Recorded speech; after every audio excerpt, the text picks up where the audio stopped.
Казвам се Яна Трендафилова и искам да изразя моята огромна благодарност към Списание 8 за това, че ми даде възможността да бъда видяна такава каквато съм, с моята мисия и моята работа, с желанието ми да помагам на повече жени да направят своята промяна.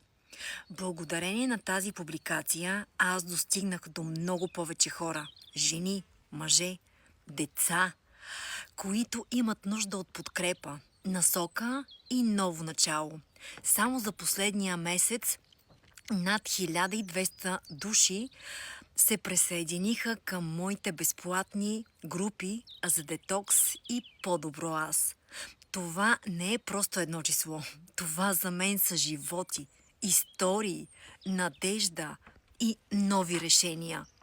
Храни се умно е моят бранд. Зад него стои много по-дълбока мисия и напомняне, че здравето започва от избора, който ние всеки ден правим. И че ние, жени, майки, трябва да даваме и да бъдеме пример за нашите деца. Не само с думи, а и с действия. Защото нашите деца не само слушат това, което ние казваме, те наблюдават това, което ние правим. В работата си съм срещала и много трудни истории. Работя с деца и семейства, които минават през много тежки и трудни периоди. Мога да ви разкажа за доста от тях, но за мене Киприяна и Биби, това са едни специални деца за мен. Те днес са много различни, много по-уверени, много по-живи и много по-усмихнати и по-здрави.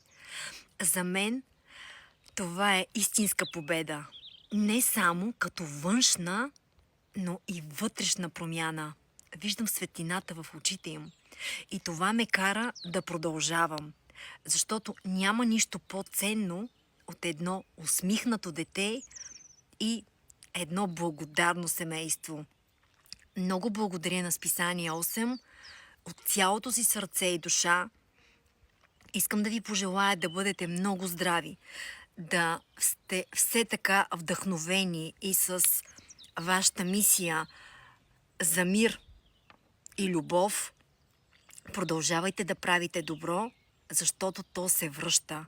Чрез вас много повече хора намират пътя към своята промяна.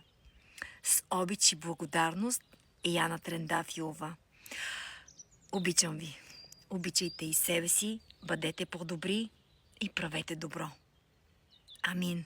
Нека Вселената бъде с нас и има много любов и щастие по земята.